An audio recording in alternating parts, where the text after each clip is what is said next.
Hello and welcome to Original Soundchat, where video game music is a work of art. On each episode, it's our goal to help you learn about 2 soundtracks from the world of games, as well as the people, stories, and critical tracks behind them. My name is DeVader. And I'm Peter Spezia. We're brought to you by Anonymous Dinosaur and Rhymes with Asia.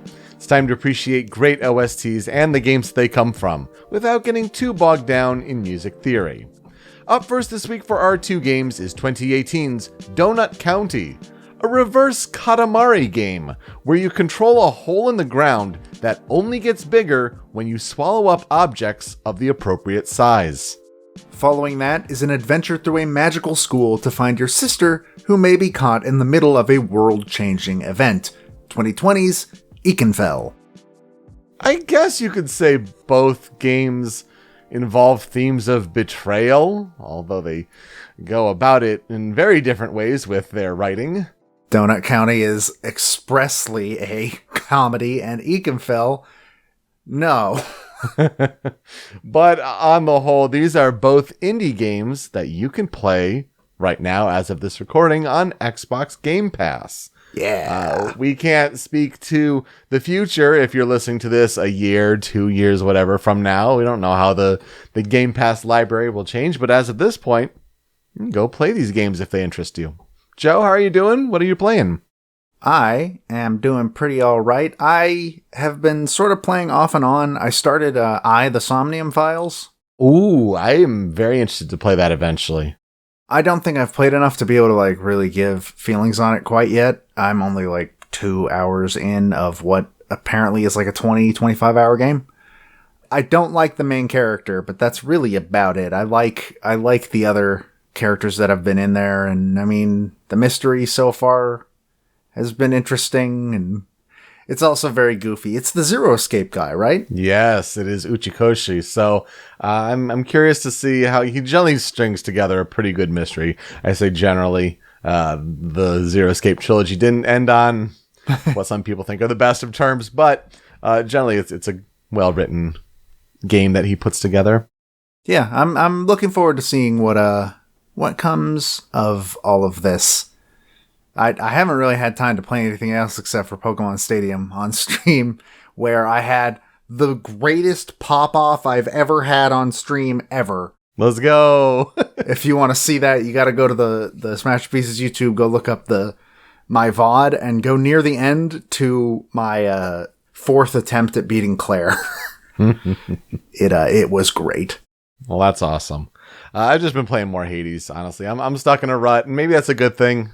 Considering future episodes of this show. But, no, I feel like I just should be playing something different. And I'm just trying to figure out what that is right now. Yeah, I've kind of been in the same sort of rut.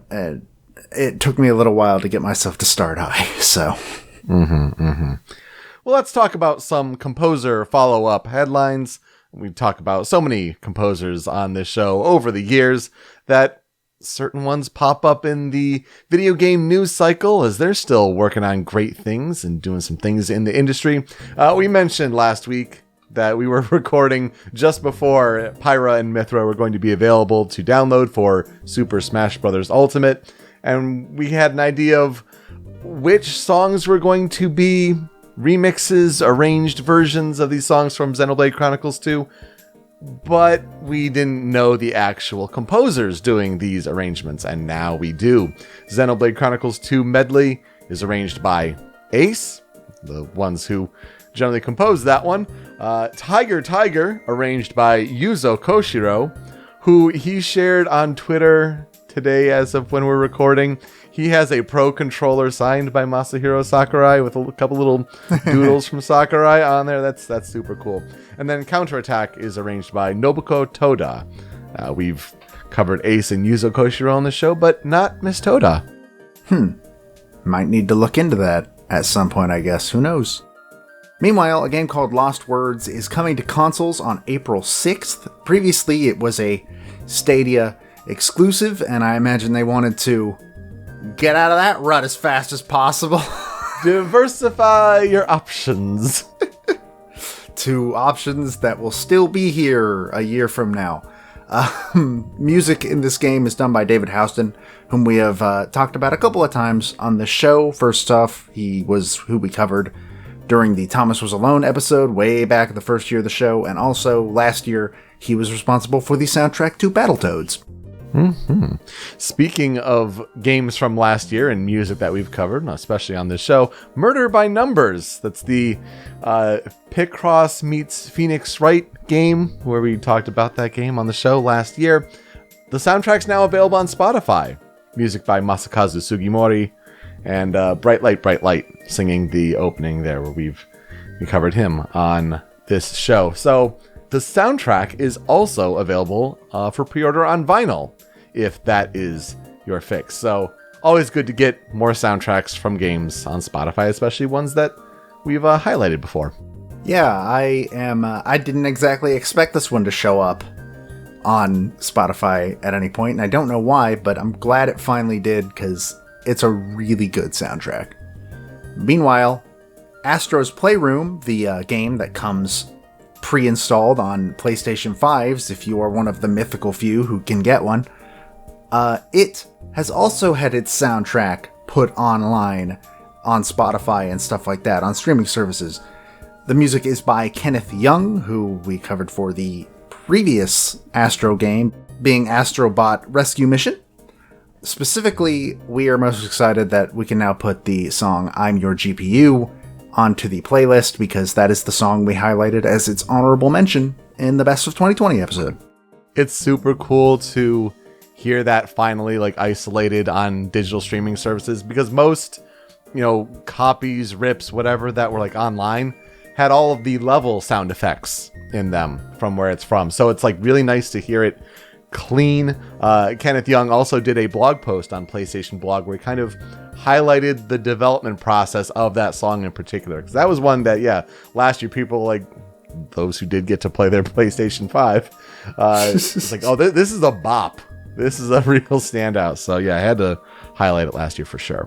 One day I'll get to play it. And then you'll enjoy the song in all its glory. But until then, let's get to our first game this week of Xbox Game Pass Indies of Betrayal. Let's talk about Donut County. Donut County was released for PlayStation 4, PC, and iOS worldwide on August 28th, 2018. Switch and Xbox One got the game just a few months later on December 18th, 2018. And then Android finally got the game for its Google mobile phones on December 1st, 2020. The easiest or best place that you can play Donut County is through Xbox Game Pass, as you may have suggested based on the theme this week. It's there. It's a short game. It's less than 2 hours, and it's a super easy 1000G if you care about those achievement scores on your Xbox Live profile. Donut County is developed by Ben Esposito and published by Annapurna Interactive. It is a puzzle game, essentially, where players control a hole in the ground, and you move it around with the analog stick. The goal overall is to clear out the environment that you're in by swallowing up the elements of that space, moving the hole under different objects and having those objects fall through the hole. It's really satisfying. It's really cathartic. But your hole in the ground is only so big to start, and so you can only swallow up objects of a certain size at first. As you swallow more objects, the hole increases in size. So eventually, you can just clear out the whole area and move on to the next space. Clean out the whole area. Look at that. Eventually, you get the ability to launch certain objects out of the hole, and it's kind of a way to interact with the world above and just cause even more destruction for the citizens of Donut County. The plot of this game involves Mira, who is a human, and she works for her friend BK, a raccoon, at the local donut shop in Donut County. Mira finds that BK is especially interested in a new mobile app, as he tries to earn enough points for a quadcopter drone, which she does by scheduling the delivery of donuts to the residents of Donut County. However, Mira discovers that instead of donuts being sent to those residents, actually holes in the ground are being created, and it's consuming the homes and the residents of the county. So when Mira confronts BK about this, BK refuses to acknowledge that he did anything wrong. And then he finally gets his prized quadcopter. But Mira purposefully destroys it and then orders a donut to the shop, and so the shop gets swallowed up as well. So Mira and BK join the other residents of Donut County who are trapped underground, and they all try to reason with BK of what you did was wrong. So, what are the identities and stories of the anthropomorphic animal residents of Donut County? Who is behind this app that puts holes in the ground? And will BK achieve personal growth? Joe, here's where I'll ask you, what are our experiences with Donut County? It is a very neat little short experience that is very funny. The Trashopedia descriptions of every little thing that you can drop down in the hole are absolutely hilarious. The one that I think about all the time is its description for snakes, which is spaghetti that can feel hate. And it's so good, and it's all written from the perspective of like raccoons that don't know what any of this stuff actually is. And I don't know, it's a very funny game. I wouldn't say that it's a game that everybody should play, because it's kind of samey for a lot of it, but I think the aesthetic and the humor kind of push it past that. It's a game that I really, really enjoyed. I streamed it at one point, but that VOD is gone, unfortunately, so. I think it's a perfect Game Pass game, honestly. It's not necessarily a game you'd want to... you support the artist, of course, but, would you buy Donut County on its own? Would you spend money on it? I don't know, hem and haw, and kind of on the fence about it. If it's part of your Game Pass subscription, you're looking for something to play in just a couple hours, yeah, give it a shot, especially if you love Katamari Damacy.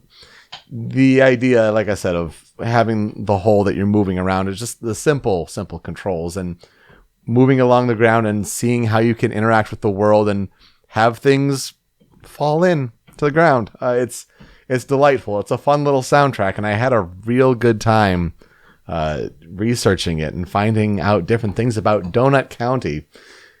But before we get into that development history, we have to start with game designer Peter Molyneux. Yes, noted as the creator of the Fable series, but over time, Peter Molyneux pitched these grand ideas for games. A lot of people may remember the idea of Project Milo for Xbox Connect, and a lot of these ideas rarely panned out.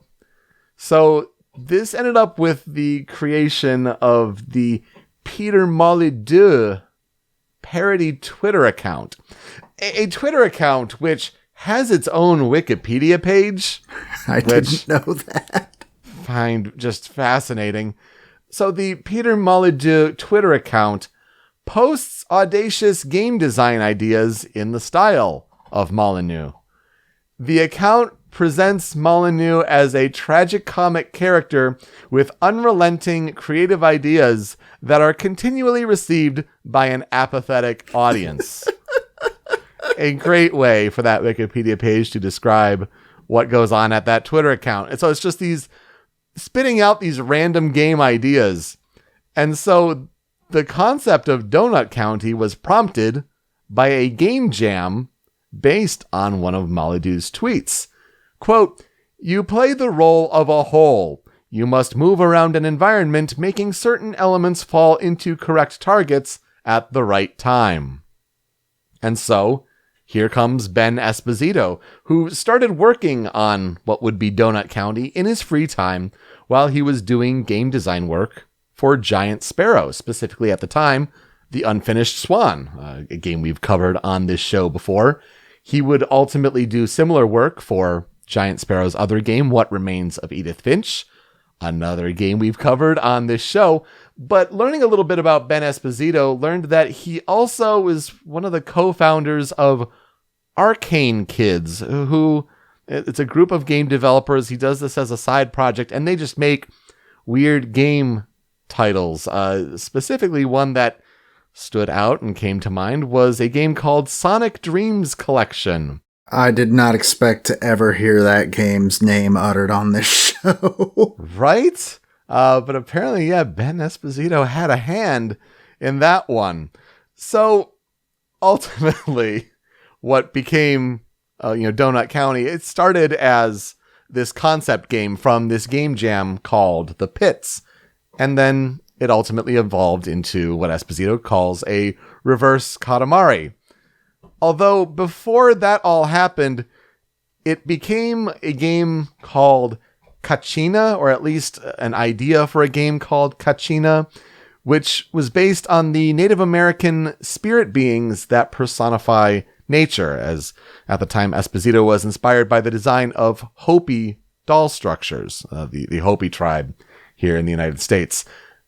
Though this was abandoned after Esposito received criticism of how his work treated the Hopi culture, as he would give later in a GDC talk about like the failures of his career. Like, he doubled down poorly at the time, but ultimately learned from his mistakes and noted wisely that, quote, research does not equal lived experience. So yeah, a good thing to know if you're trying to make games about different cultures, maybe get people from those cultures to kind of chime in on what their experience is instead of what you find online.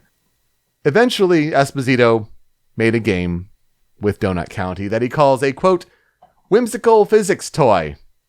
And honestly, it's a pretty good summation of what it is. Like you said, I mean, the game is short. It's a simple premise. It's repetitive in a way, but it's whimsical. It works. It's fun. It's cathartic. Yeah, it's based on those physics. Donut County was first shown at Indiecade as a demo in October 2012. And it eventually made appearances at subsequent shows, changing from Kachina to Donut County. And Esposito even presented on the game's development at GDC in 2015. But then it released in 2018.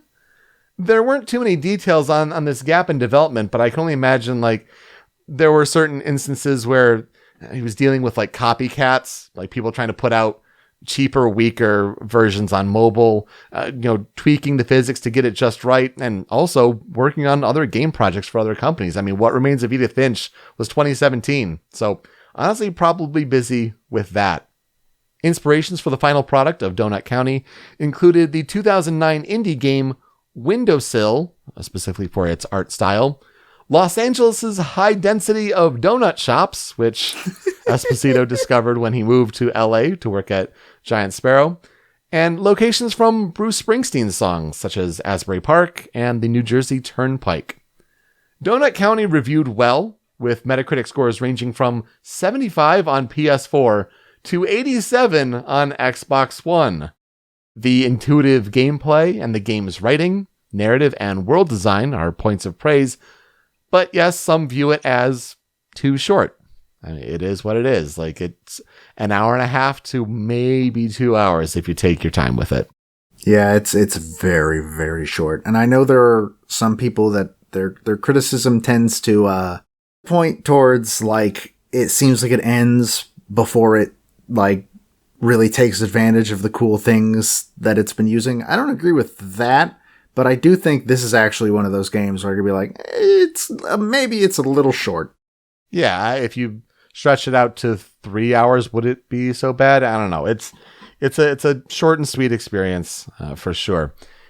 It is notable as far as awards go because it won the Apple App Store's iPhone Game of the Year award in 2018.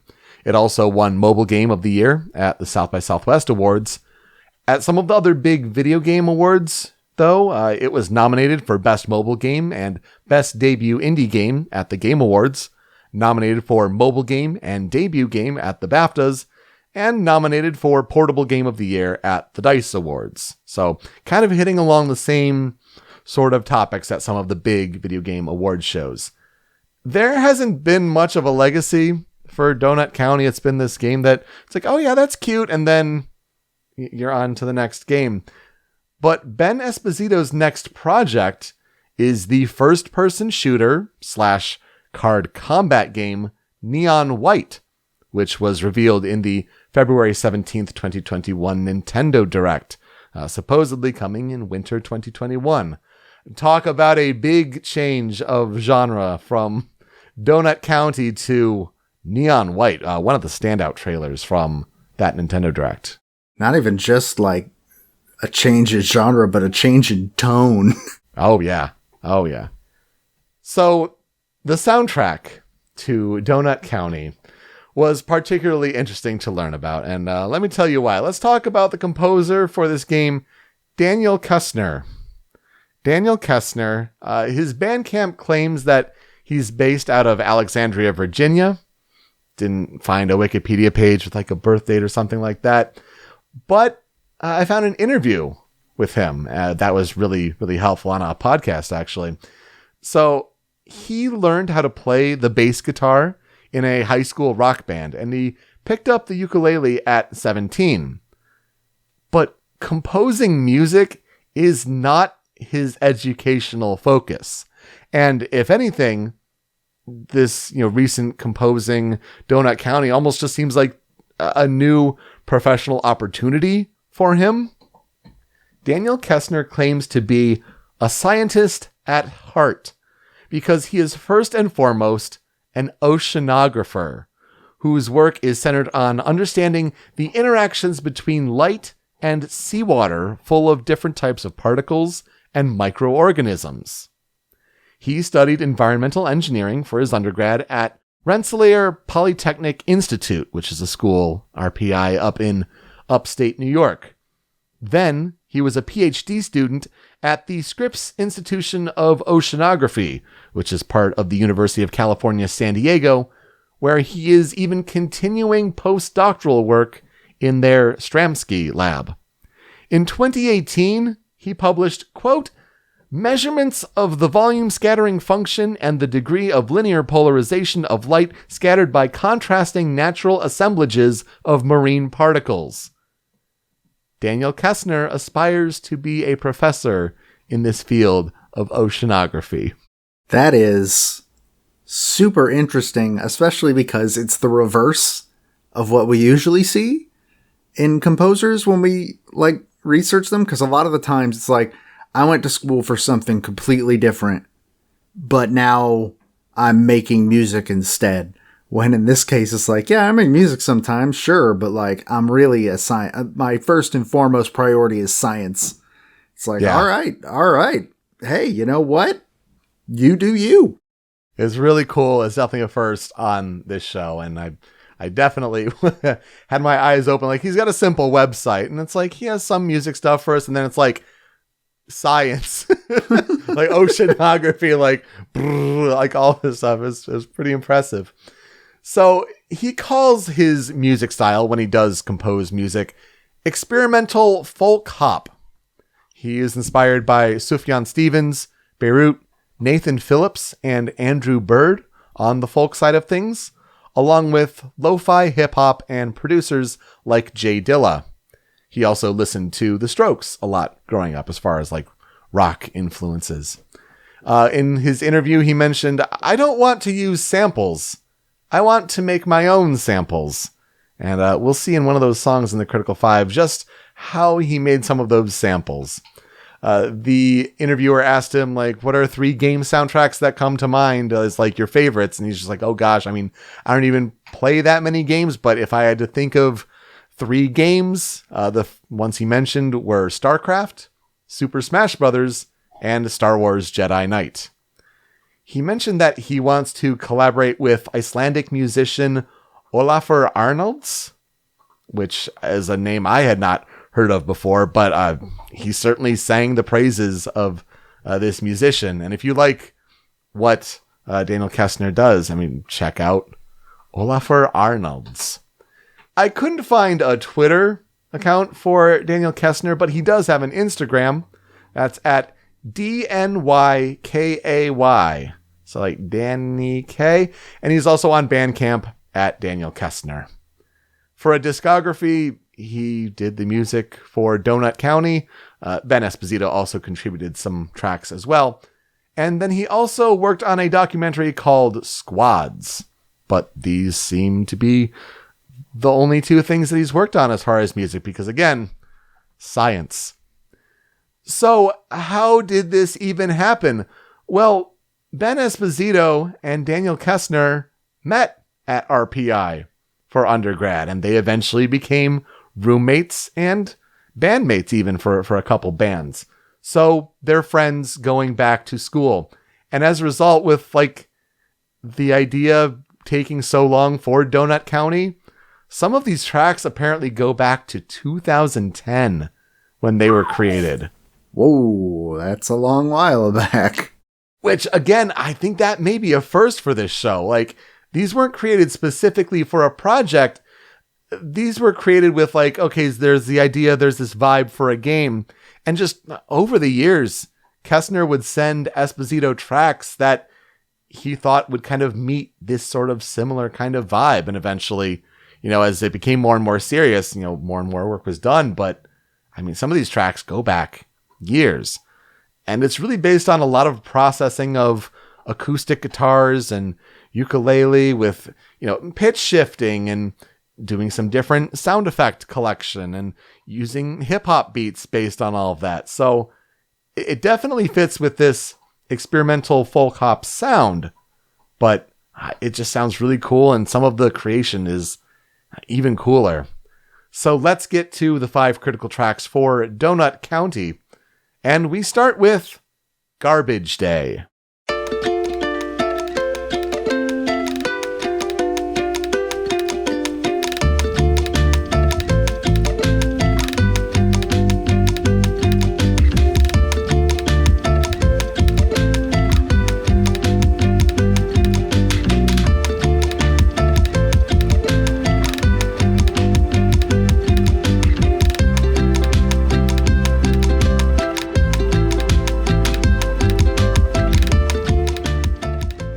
It may sound like a simple little piece here, but this is the main menu theme of Donut County.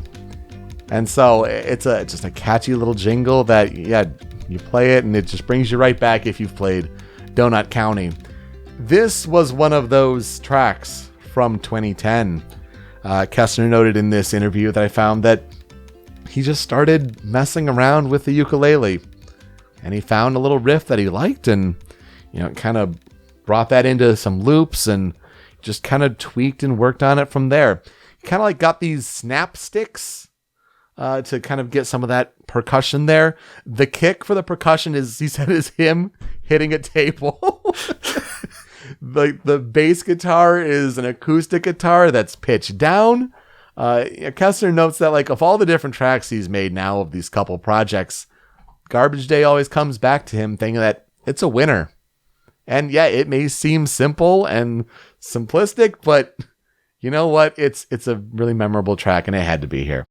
That is like, serious thing, this isn't my favorite song in the game, but like learning about the kick is just him hitting a table?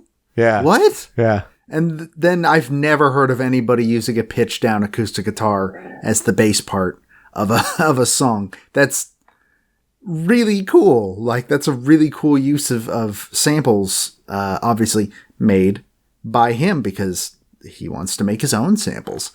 And that's really cool to know. Interesting. Yeah. So I think it was a good way to start off the Critical 5, but we go into number 2 with another track that just had to be here. This is Quack Anthem.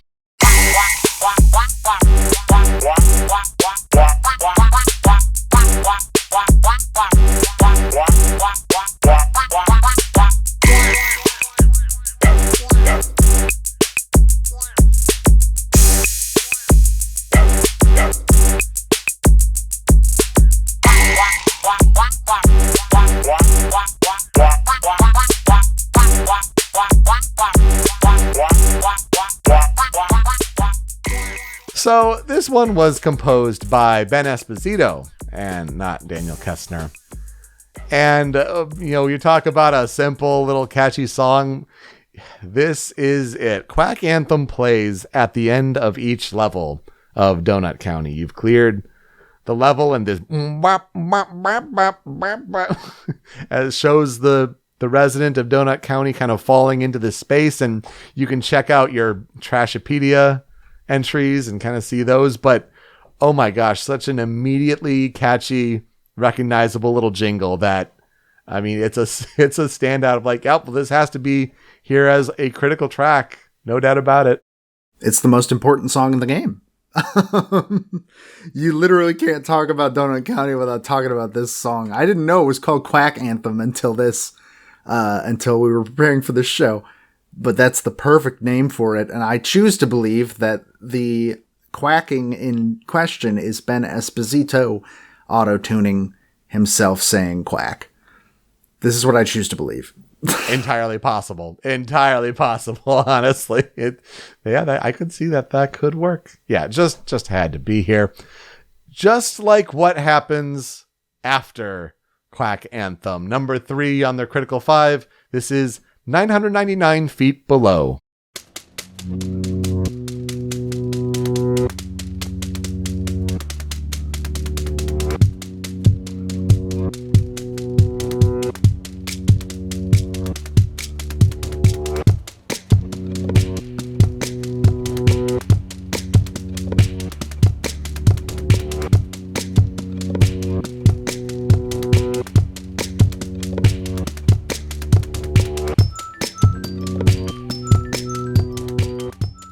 So you got quack, quack, quack, quack, quack, quack, and then you're down in the depths, under the earth, below the town, where all of the residents of Donut County have gathered to try to convince BK that you're being a jerk, stop it.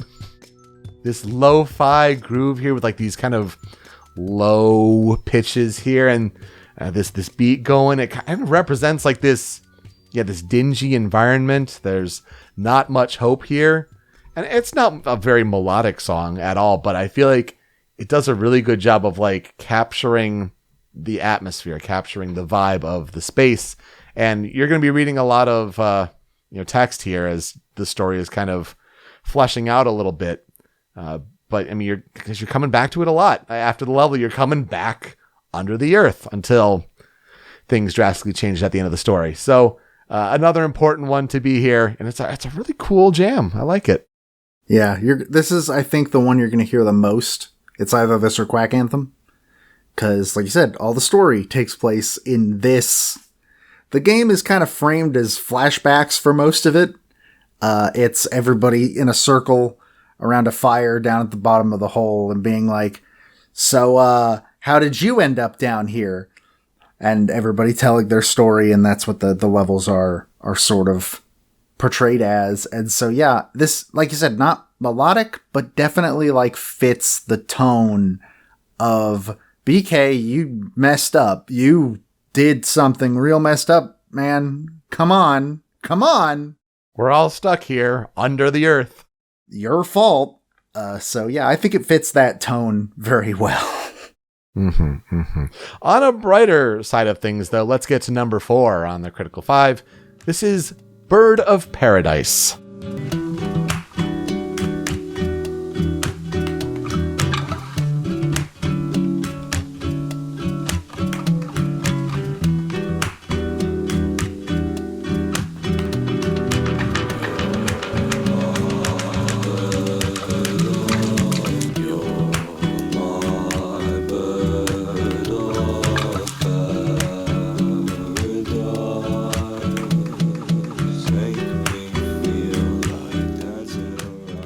This plays in the Gecko Park level, which is about level 8 or so. I'd say it's probably about like maybe midway through the game, something like that. And so this one's pretty neat because it's actually diegetic. For those needing the refresher, diegetic means that it takes place in the media world through a specific way. So in this case, this song is playing in the level through a radio. And eventually you'll move to an area where, yep, this song is playing in the radio. And once the radio drops in the hole, goodbye song. But it's a really catchy little guitar piece, just like cool, chilled, relaxed vibes.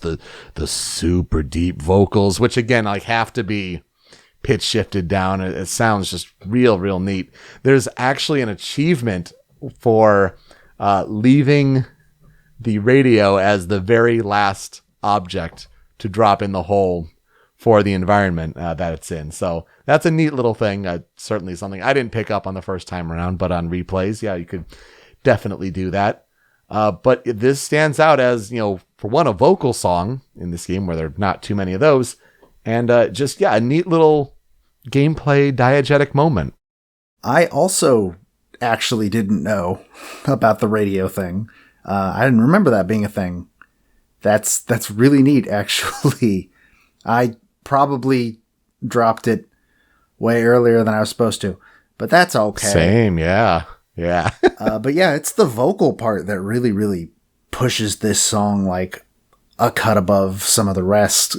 It sounds really neat. Again, I'm going to assume that's Koestner, just pitched down. Because I think you're right. I think it is pitched down. I don't think that is a natural deep voice. Yeah. But yeah, that is the most standout part of this song, and it's just very cool. But then we get to the end of the game where things have accelerated in the narrative, and we get to number 5 on the Critical 5. This is Boss Fight.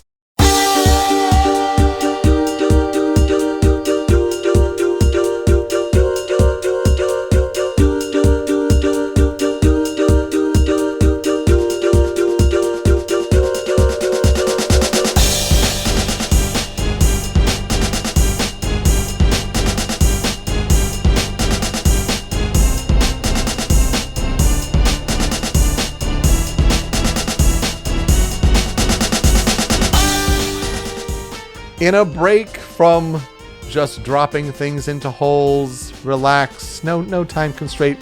Yeah, you're actually in a boss fight here. So if the energy of the piece didn't give that away, and you're against King Quadcopter. Yes, it all comes back to the Quadcopter. So you're basically taking bombs, dropping it in the hole, and then using the slingshot, the catapult, to shoot the bombs back up through the hole and then hit the quadcopter. Honestly, it's pretty easy as far as boss fights go, which makes sense. You don't want a sudden super huge spike in difficulty, and it's actually very forgiving in that sense.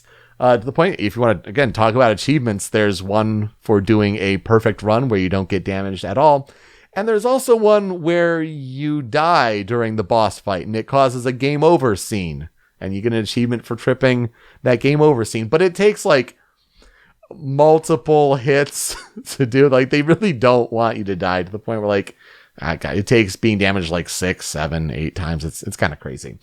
But yeah, no, it's a great little emulating a boss fight in this little weird, quirky style. This is composed by Ben Esposito, so if you're wondering why it sounds a little different, but I like the do do do do do do do do. It's just a fun little intense piece with the kind of MIDI electric guitars coming in. It's just a change of pace, which makes sense because it's a very different sort of gameplay style. Why does this song remind me of Space Jam? It's all I can think of. It's all I can think of. I think it's the dun dun dun dun. I think that just, for some reason, my brain is wired to be like, oh, this is Space Jam. Yeah. Someone do that mashup. Someone do it. That mashup probably exists somewhere, and if it doesn't, get on it, internet.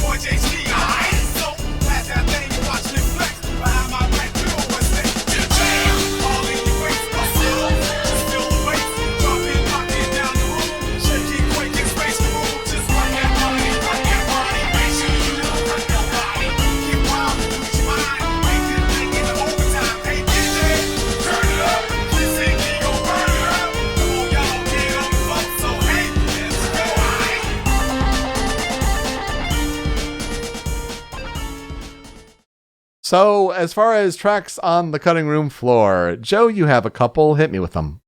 So, my first one is Holes.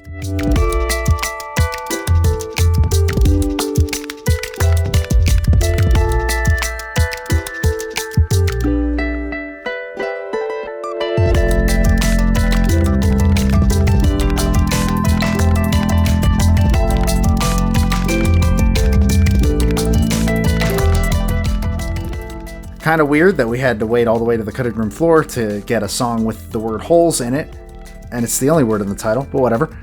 This is actually the first level, Potter's Rock, where you start the game by dropping a person who's honking their horn outside of Mira's house in a hole, and then, a bunch of other stuff, and this is just how the game starts, and I really, really like this one's groove, like just the general groove of it all.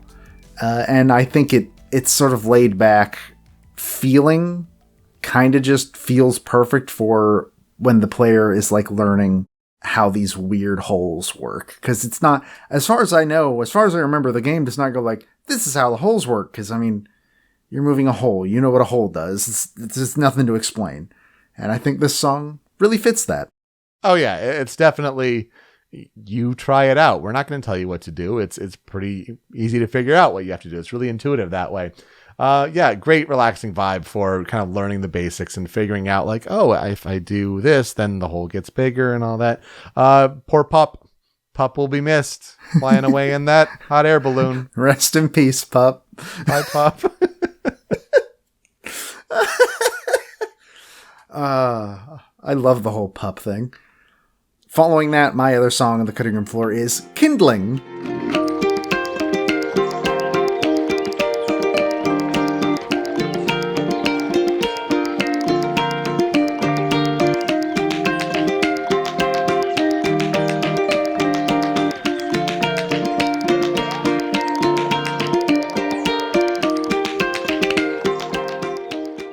If anything, this song is proof that Ben Esposito spits in the face of physics.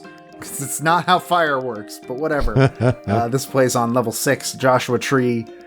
And this is just a really, really good example of Daniel Koestner's mixing of like the ukulele, and then there's some acoustic guitar in there.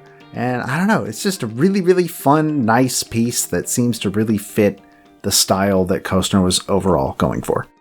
Yeah, it really cements that style for sure. And yeah, it's a pretty memorable level when you're dropping little charcoal bits in the hole, and then like a big flame comes out and you're setting everything on fire, thus kindling. Yeah. Couple on the cutting room floor for me. One is Lazy River.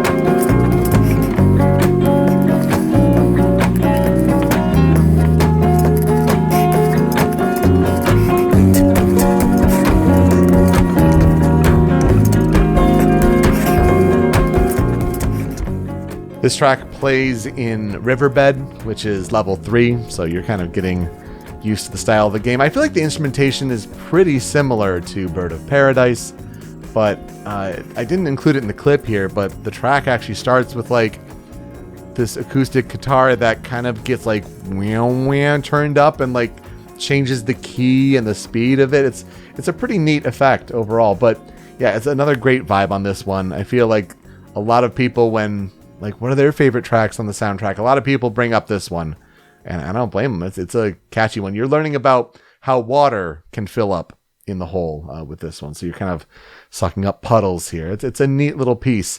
It's also featured in the game's PSX 2017 trailer. Remember PlayStation Experience? Ah, boy. Neither does Sony. Yeah, right. So it's featured in a trailer for that game. It's called the Updog trailer. And it features voiceover by Sungwon Cho. The internet knows him as ProZD. He gives voices to these two little raccoons and talking about the game. It's a neat little trailer. It was a one certainly to stumble upon, but yeah, it's a piece that seems to be at least commonly used in the marketing for the game. I have a bias against this song because I actually don't like the water mechanic. Those levels are generally my least favorite. But it's a very, very good song. It has a nice serene feel to it, especially in the clip. Mm-hmm, for sure. What I had to put on at least the cutting room floor here, though, is Raccoon House music.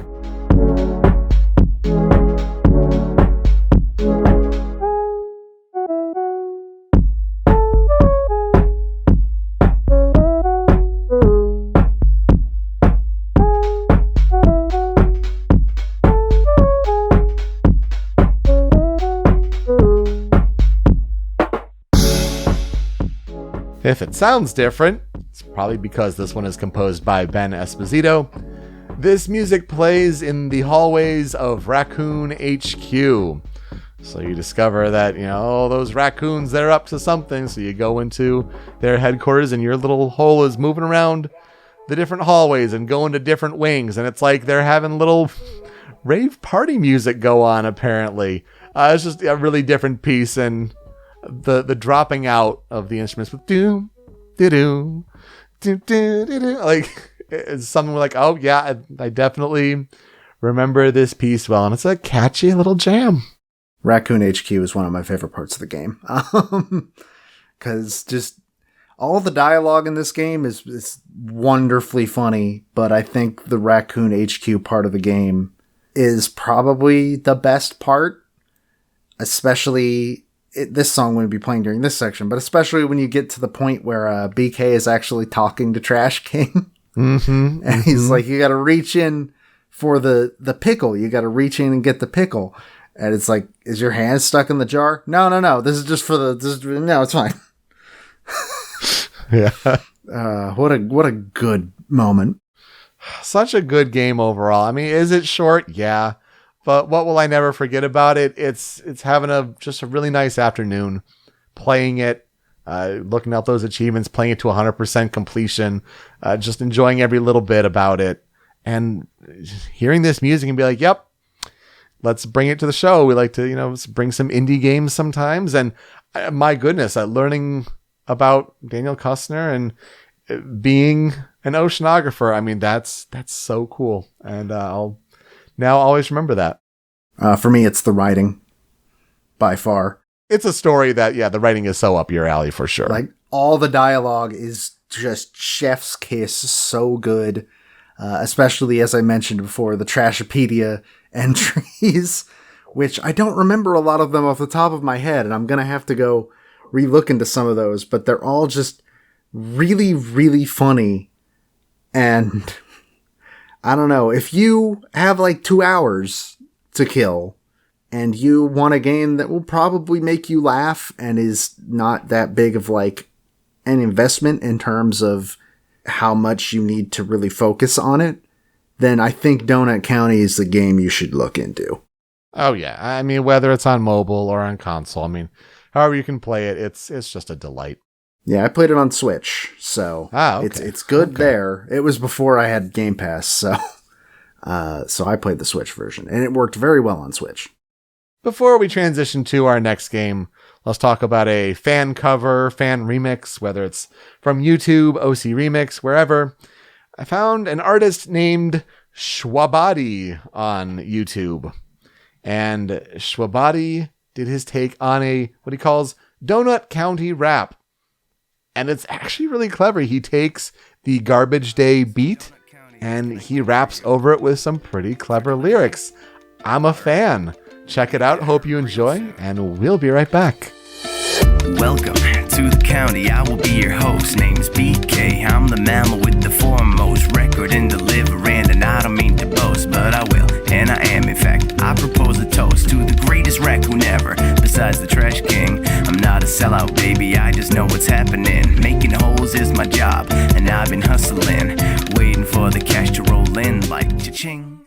All right, let's jump into another indie game that you can play right now on Xbox Game Pass. Though, unlike Donut County, this one is like a 25, 30-hour game. So it's not as brief an experience because it's an RPG and all that. But, let's talk about Ikenfell. Ikenfell was originally released on October 8th, 2020 for PC, Nintendo Switch, PlayStation 4, and Xbox One. It was developed by Happy Ray Games and published by Humble Games, which I knew that they were a publisher, but I thought like one of the things Humble does is when they publish your game, it's a like exclusive to the Humble store or Humble Choice for like the first month or something. Yeah, you'd think. I mean, that's how like a short hike was, so who knows? Ikenfell is an RPG where the player must take command of a group of students who are exploring the titular magical school of Ikenfell. On the overworld, it's basically just your average 2D RPG, very reminiscent of older Final Fantasy. The battle system, though, is where it makes its distinction. I would describe the battle system as, what if you took Fire Emblem and Paper Mario and put them into the Super Collider and had them run into each other so fast that their molecules mixed together and created a combat system? That's Ikenfell. Battle is turn-based, with your party members and enemies placed on a 12x3 grid. Turn order between both teams is based on each fighter's speed stat, and just like Final Fantasy X, it's got like a little thing up in the upper right corner that sort of tells you who's going next. Once it is a character's turn, you can actually move them pretty much identically to Fire Emblem. It's just, they got blue squares where you can move and red squares where you can attack when it's showing attack ranges. And speaking of attacks, that's where the Paper Mario comes in, because every ability has a different mini game that requires you to hit a button at the right time in order to get a better or worse result, depending on how you perform. Basically, the best example, some attacks are just hit it right when the projectile hits the enemy. Some are like, there's one that puts like a little square in the center of the screen, and then a line comes by and you have to hit the button as it's intersecting with the square. And you got to do that a couple of times for certain attacks. It's very interesting. I really, really like the battle system of Ikenfell, and every attack has its own sort of range. Some attacks can like hit 3 spaces in front of them, like hit that entire range of any enemies in there. You've also got attacks that can only hit every other row from where you're standing, and so that's a big part of the strategy of trying to figure out how to fight in Ikenfell. And you can also do this defensive, just like Paper Mario, where if you hit the button right as the enemy attack is hitting you, it will diminish how much damage you take, or diminish the effect it has. Like if it causes a status effect, if you get it as close to perfect as you can, usually you will avoid being given that status effect. That kind of thing. And there's also plenty of accessibility features that play directly into that timing-based sort of thing, where you can turn on a setting that either makes it so that it is impossible to fail, but you can still hit as close to perfect as you can to get the higher result, or you can just set it to it's always the highest result. Personally, I turned off the fail state, but not anything past that, and found it to be a very fun experience. There's also an option where you can put an instant win button in the battle menu. Let's go. Which I did and mainly used when I was grinding for the most part, because it's just a nice thing to just have there, where it's like, I don't want to fight these enemies right now. I'm just trying to get to the next boss. So you just hit the button and they all die. You still get your experience, etc., etc. It's a great accessibility feature that I'm sure makes a lot of gamers unreasonably upset. There's probably a lot of parts of this game that will make a lot of bad gamers unreasonably upset. Also, the developer, I found out, hates MP mechanics in games. So Ikenfell has no MP to worry about, ever. Aha, so you can just spam your spells all the time without worrying about magic power. Pretty much. Some attacks need to recharge 1 or 2 turns before they can be used again, but mostly, you have no limit on how many times you can use certain abilities. It's really, really good, and it kind of makes up for the fact that you don't really have a regular attack in Ikenfell. You just have that respective character's magic. So I think it is the best feature of this game, and I'm very glad that the developers did that. So Ikenfell takes place in a world where magic is common, and the most respected magical school in the world is Ikenfell. When her sister Safina does not return home for summer break, Marit Hildegard travels to Ikenfell to try and find her. Unlike her sister, Marit does not have any magic, and for this reason is attacked by a trio of ghosts whose entire job it is to keep non-magical individuals out of the school. But during this battle, Marit suddenly awakens the ability of pyromancy, or fire magic, which is a little bit weird because pyromancy isn't a thing in this universe.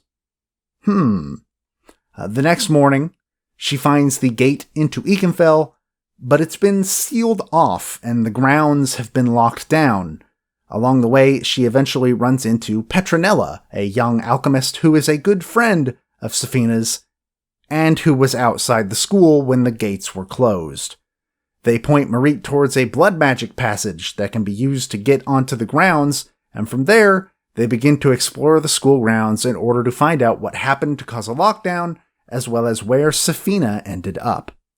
Marit is joined not just by Petronella, but by the bookish Rook and their paper-based magic, Safina's rival Pertisia and her glass-based magic, Ima and Zur paint magic, and Gilda with her newly found lightning magic, which is also, curiously, not a type of magic that had been known in this world up to this point. So, the questions become, what happened to Safina and the school's headmistress, Eldra? Why are new types of magic just suddenly appearing while the existing types of magic are seemingly going haywire? And what is the connection to the infamous and deadly Dark Fold? So here's where I will ask, Peter, what are your experiences with Ikenfell?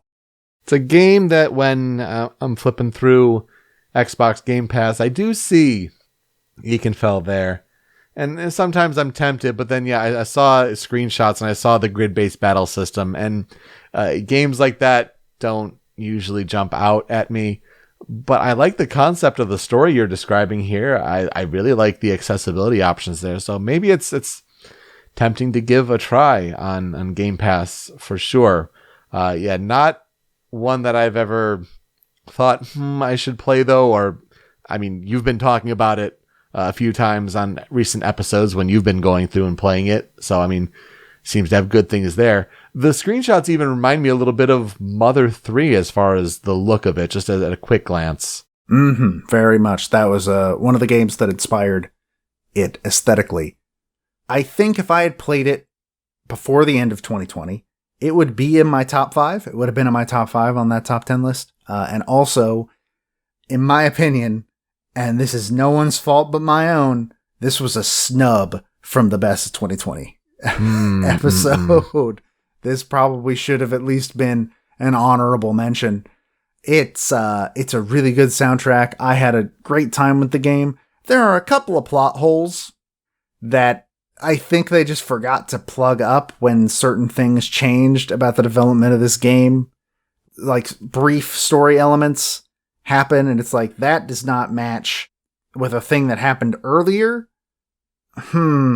So, there's a couple moments like that, but otherwise, like, I think Ikenfell is a very, very good game. The battle system is honestly a lot of fun. I ended the game with a team of Marit, Pertisia, and Gilda. I'm pretty sure. It might have been Ima. I don't remember. But yeah, it's got really good characters. It's got a very good story, and it's just a good time. So, the head of the team for this game was Chevy Ray Johnston, who had previously worked as a programmer for Bandai Namco. He had programmed his own custom engine in which he could build his own original game, but in a custom that is very familiar to me, he had been unable to get any of his personal projects off of the ground, even with this custom engine already made. Then he read a book called Carry On by author Rainbow Rowell, which is a book about a teenager attending a school of magic, and this inspired him to create a game with a very similar concept. And I'd say Harry Potter, probably a non-zero chance that Harry Potter was involved in the inspiration, but probably not much further than Magic School. So originally, he was going to make a game where the story was about a witch completing a quest before she dies of the fatal illness that she has been suffering from. And also his plan was to make it an action RPG instead of the turn-based RPG that the game ended up having. This was probably a good idea.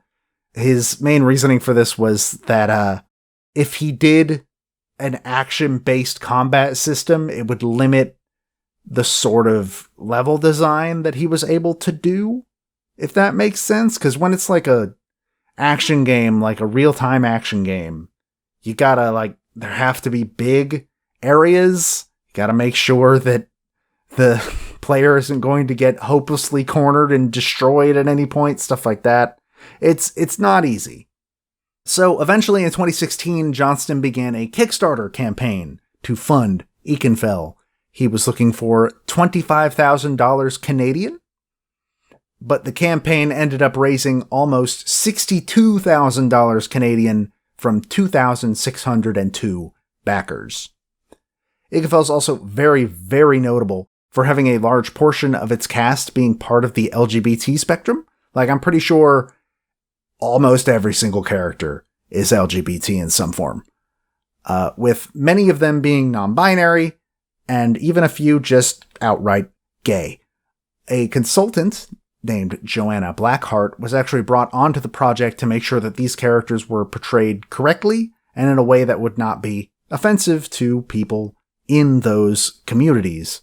This apparently led to some of the parts of the game's story being entirely rewritten, so he probably made a real good choice to do that. That's another theme between these games. Almost offensive first drafts.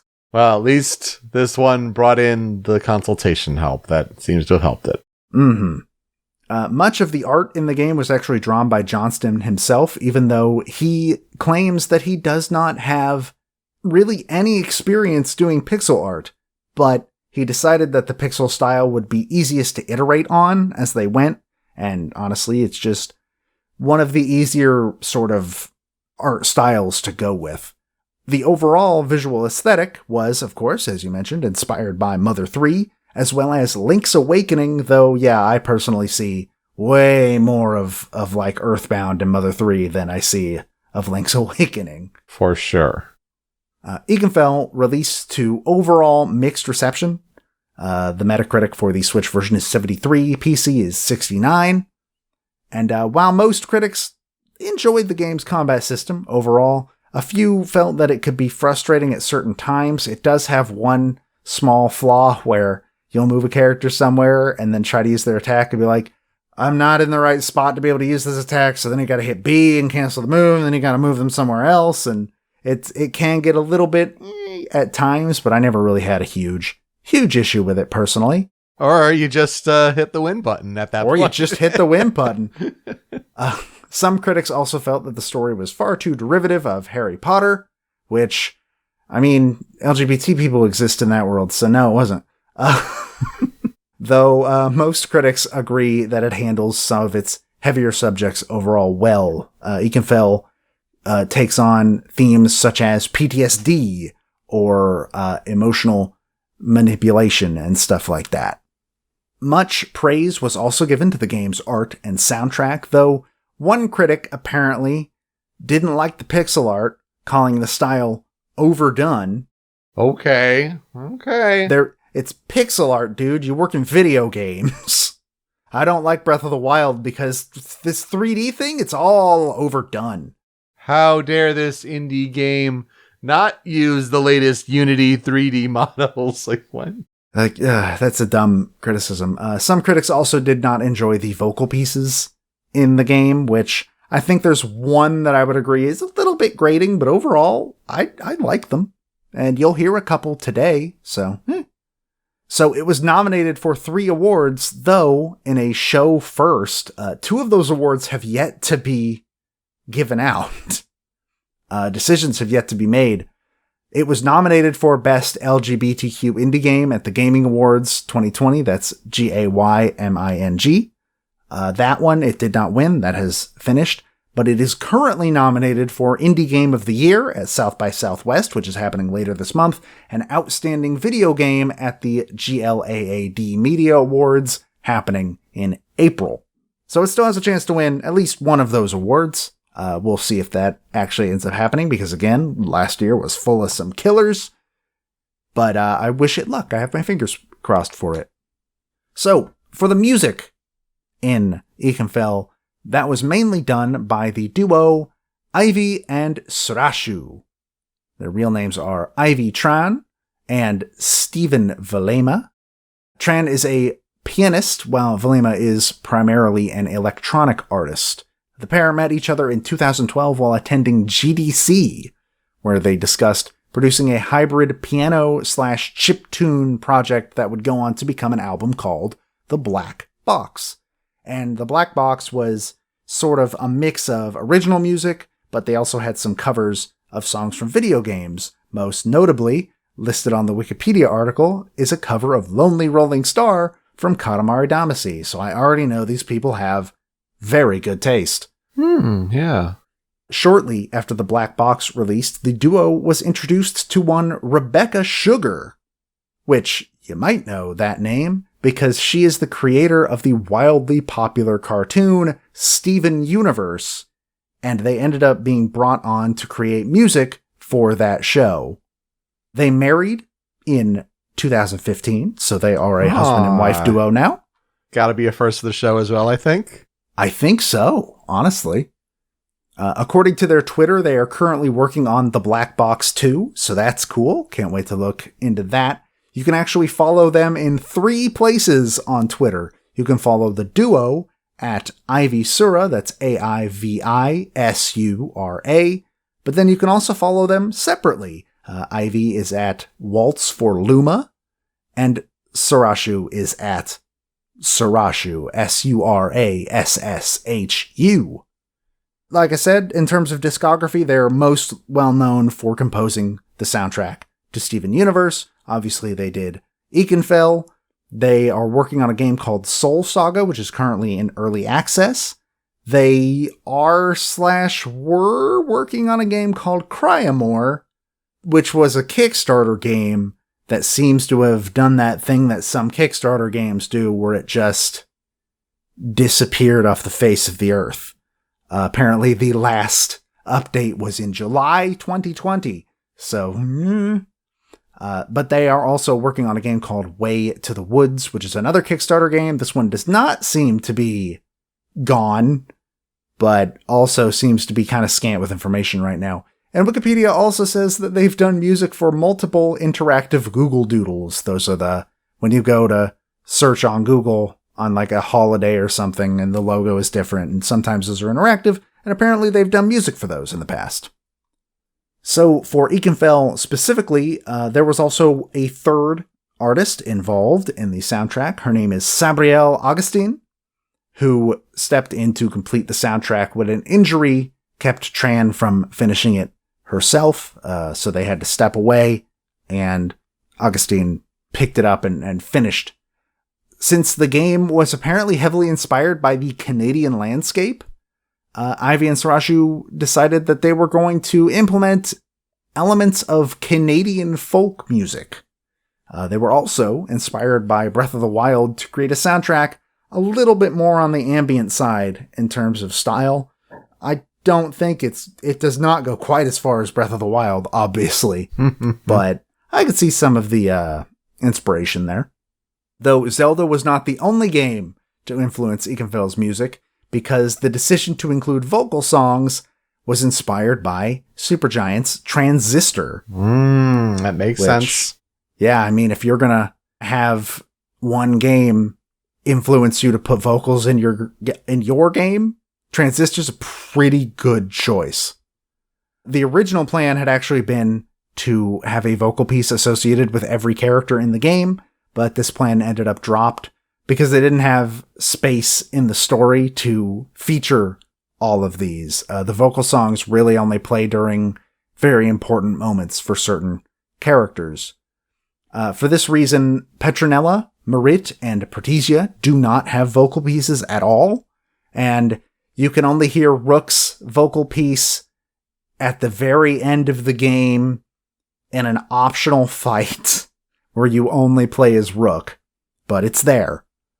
In general, the game features vocals by Renko, who does Gilda's theme, Samus, who does Ema's theme, Adriana Figueroa, who does Aildra's theme, and we'll be talking more about her in a bit, and Rekadam, who does Rook's theme. The name is Rekchahdam.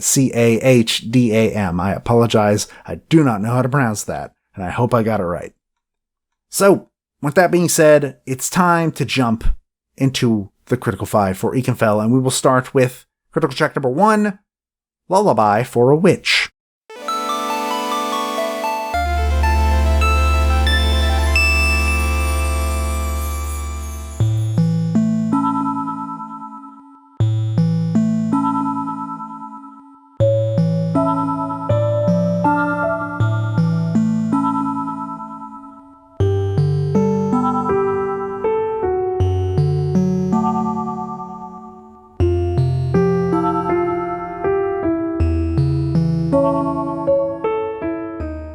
So, this is the music for the title screen. It is a leitmotif that you can hear throughout the game, actually. You especially hear this leitmotif in, the school grounds. Like, the school grounds is the dun, dun, dun, dun, dun. I think this is also sort of Marit's theme. I really, really like this piece. It's very sort of calming. I've been using it as the ending song for my streams for the past couple weeks. And I think it works really well in that. It's just it's a very good song and an interesting piece to put on the title screen, I think. Especially the intro bit of the track reminds me of Link's Awakening, honestly. So I wonder if that game also inspired some musical take as well. But it's a neat little play on some chip tunes, and kind of, it's not necessarily emulating a certain handheld or console sound, but making its own sort of chiptune sound. I like it. Yeah, just a very nice theme, which is something I can also say about Critical Check number 2, Forest of Secrets.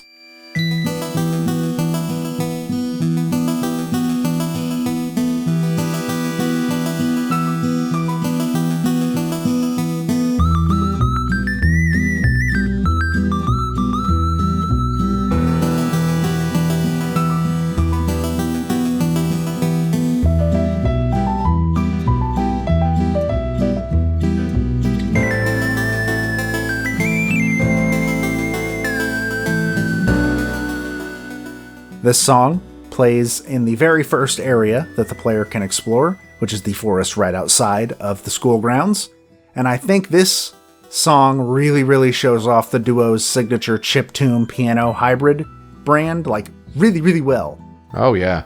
This is the first song I heard where I was like, oh, yeah, no, I need to go listen to this song on loop forever.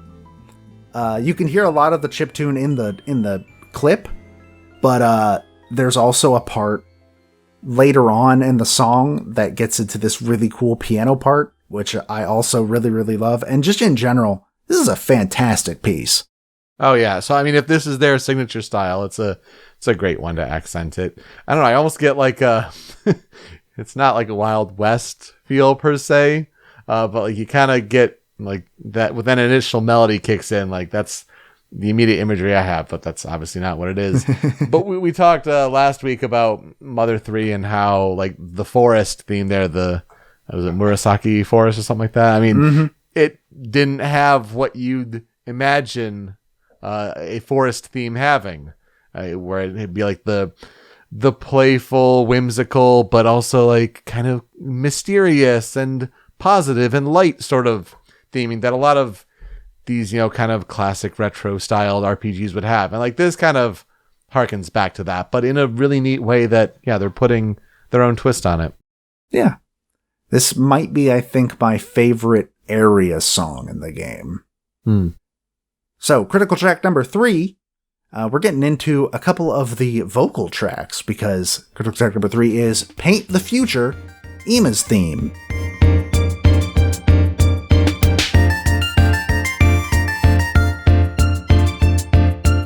Sometimes I might see red as pants of Santa's, but when I'm feeling mad, I grab my paints and grab my canvas, use my brush to find some answers, always teaching on this campus, or telling tales like manga instead of beefing like I'm Angus. I focus on my paintbrush, don't need hang-ups, like a stalactite. My multicolored paintings act like magic, that's a fact of life. You have to understand this, cause I want us to start acting right. As much as I love pandas, y'all, the world is more than black and white. Let's paint the future real bright with the faith of Martin Luther. It feels right. The vocals for this song were once again done by Samus, S-A-M-M-U-S, so not the Metroid character, but I assume that might be possibly the inspiration for that name.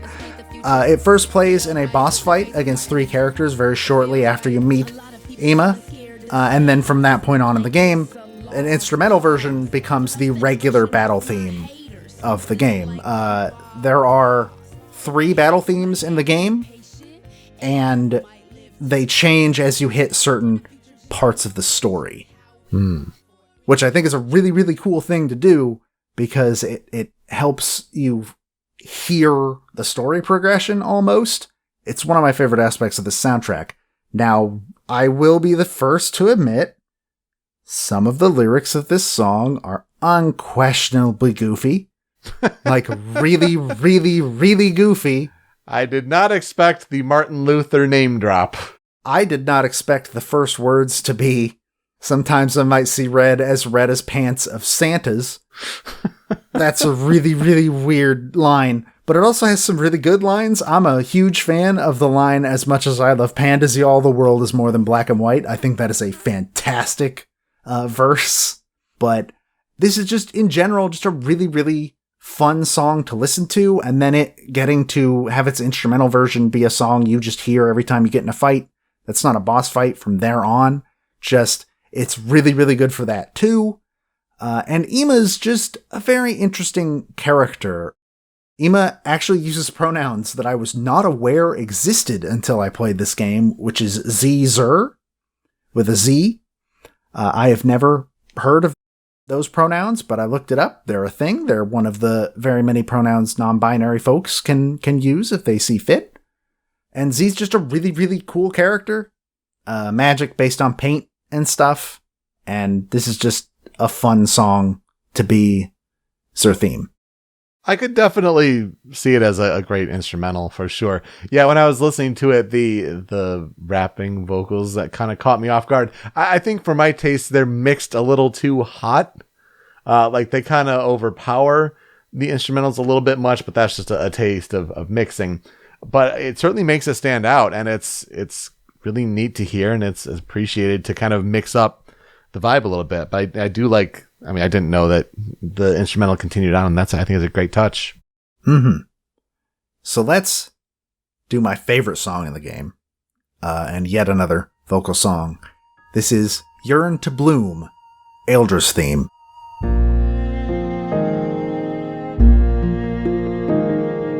Once I knew a little girl.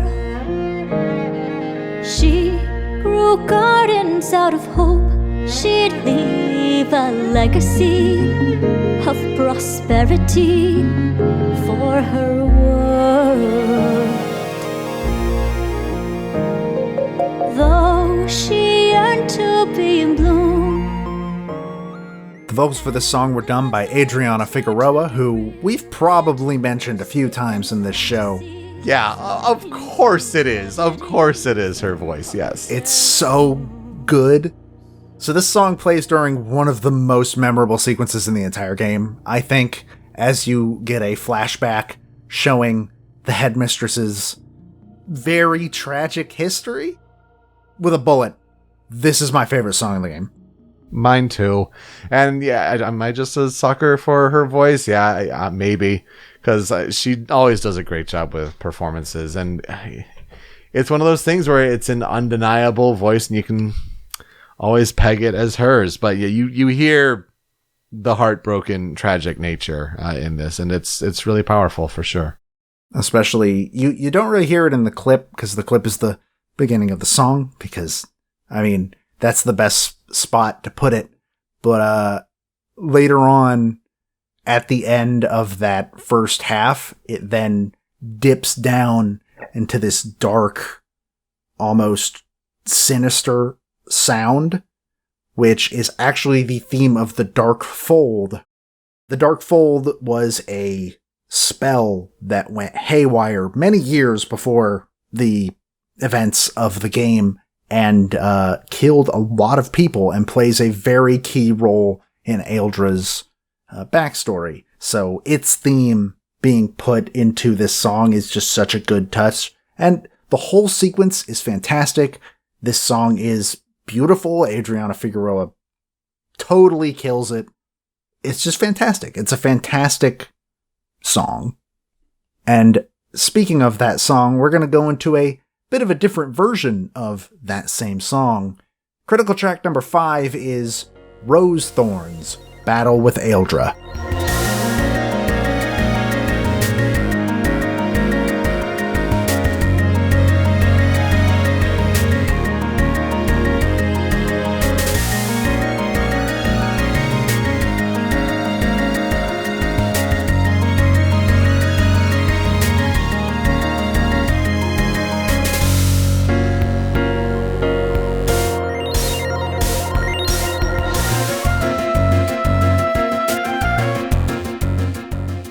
So eventually, everything sort of comes to a head, and Aeldra is the penultimate boss of the game. She's not the final boss, but she's the one right before it. And this song is so good. This is my favorite battle song in the game. 100%. Everything about it is fantastic. Especially later on, when...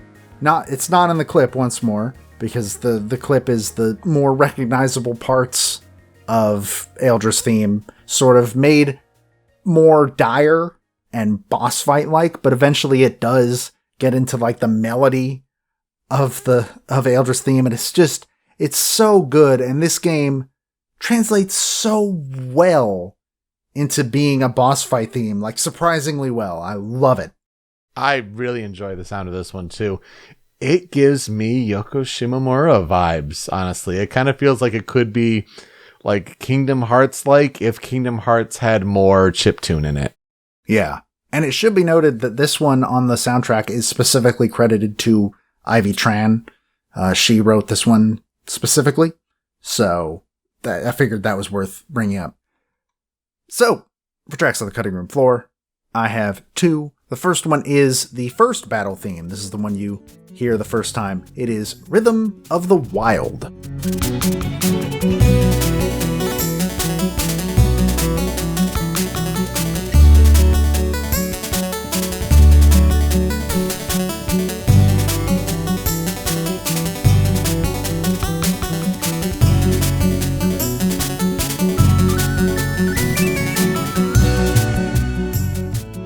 This is the regular battle theme all the way up to when you recruit Rook. And then it changes to a different one. And then once you recruit Ema, it changes into Ema's theme, etc., etc. I think this is my favorite regular battle theme, though, of the 3. Because I really like this interesting fusion of guitar and chiptune. And the only reason Ema's theme got up there instead of this one is I wanted to highlight at least one other vocal piece, and also just that one. Ema's theme is the one you hear for more of the game than the other 2, but this song I think is really fun. It's got a really interesting fusion of guitar and chiptune, and I don't know, I dig this theme a lot. Me too. I like this one a lot. It definitely stands out with the fusion of those different elements and how it builds throughout the piece. I mean, the clip kind of comes through like the middle to end of it, but like because it starts kind of more with just guitar and then kind of goes more and more and more.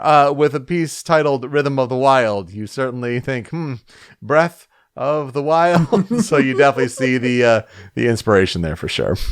I didn't even think of that. That's a good point. Probably exactly what that title was going for.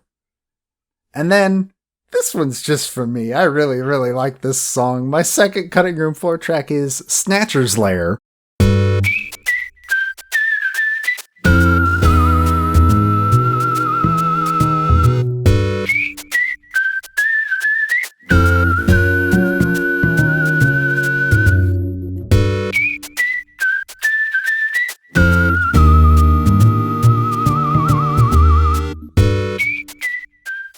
Yeah, heard this one. I'm like, that's a Joe one for sure. This one was composed by Stephen Valema. This song is earthbound as hell. 100%. Like, this is a song that should be in Earthbound. The area it plays in should be in Earthbound or in Mother 3. You have to go to the lair of a creature known as the Snatcher, who just sort of takes stuff from the school, like, all the time, because it just likes collecting, as it says, stuffs, and wants to show everybody their stuffs. He's like this pink jelly fish-like weird creature, and he's so happy to like show everybody all the stuffs he has, and this song just adds to the charm so heavily, and I couldn't not put it somewhere in this episode. I love this song. Yeah, you could even see it as like a shop theme, to be honest, but that's the Earthbound reference coming back there. Yeah, no, it's neat. It's neat. Well, after you finish his section, the Snatcher actually does become a storefront. Well, then. So there you go. You sure you haven't played this game? I don't know. Maybe. So what will I never forget about Ikenfell? Honestly, like I said, probably would have been in my top 5 had I played it before the end of the year last year. I really enjoyed Ikenfell. It's been a while since I've gotten that enraptured by a game, because it was getting to the point where it was like, I have games that I'm supposed to be playing for a review, but all I want to do is play more Ikenfell. And that went on for like 2 weeks while I tried to finish the game. So if you like RPGs and you like Fire Emblem or Paper Mario, this is probably a game you should look into. I think I heartily recommend Ikenfell to anybody listening. Maybe if you want to play something Harry Potter, like if Hogwarts Legacy doesn't sound like your cup of tea. Maybe if you want to play a game kind of like Harry Potter, but not created by a horrible individual. That, yes. Well, for an episode highlighting games that are currently on Xbox Game Pass, I can't speak to how long they'll stay there, but these games about betrayal, indie games and all that, really neat soundtracks, I think. Just good to highlight these ones in particular. I know you've been talking up Ikenfell for sure, and good to hear and learn about that. I'm impressed with what I came across for Donut County as well, and hopefully you learned something new too. So that will do it for us this week on Original Soundchat. You can find me on Twitter at PeteSpeakeasy. Joe is over at the Dobaga. The video version of the show is on the Rhymes with Asia YouTube channel, but it's that MP3 podcast version that you want, hosted by Anonymous Dinosaur at anondino.squarespace.com. That's where Joe's other podcast, Smasherpieces, is hosted. And you can find Smasherpieces and Original Soundchat on podcast services all around the globe, wherever you get your podcasts, including Spotify. Not only do we have a podcast feed there, but we also have a playlist where if we talk about a song from a video game on this show and it's on Spotify, it's getting added to the big old monster playlist. Joe, aside from Murder by Numbers and I'm Your GPU from Astro's Playroom, what's being added this week? Both of these games are on Spotify, which has been a while since we got that. Thank you, Indie Games. Really appreciate that. That's always great to see. Excellent. When you're done listening, you can find us on social media at Soundchat OST for feedback, how we're doing with these episodes, and also suggestions for games that we should cover. We got a few more recently, and it should be interesting to see how we put these games throughout 2021, because that's one of our big goals for the year. Joe, what's the merch situation looking like? So I am still in the process of setting up the Redbubble page. Redbubble kind of sucks. with its sort of UX in terms of making stuff, but it is coming along. It should hopefully be up by next episode, but little peek behind the corner. We're actually recording the next episode today as well. So I can't say for sure in the next episode even, but I am working on it. Keep an eye on the Twitter. I will let folks know when that is all set up. Definitely, yeah. Tune into Soundchat OST on Twitter there for sure. And then we'll also be making some bonus tracks for you. Joe, who are we talking about next week? I will be talking about Ai Yamashita. I will be talking about Daisuke Kurosawa. Should be a good time next week, or we'll just go right into recording this next one, as you alluded to. All right, Joe, let's play us out. So, I had a different transition song or ending song before this, and then while looking at Ivy Tran's Twitter, I saw that she had retweeted a cover of Eldra's theme, where the video describes it as Eldra's theme, but it's in 11/8, which is sure a time signature. It is by YouTuber Starling Oboe. That's Starling as in the bird, oboe as in the instrument. And it's very, very good. Really cool meter, kind of makes you feel off balance. Well, that will do it for us this week on Original Sound Chat. We'll see you next time. Take care.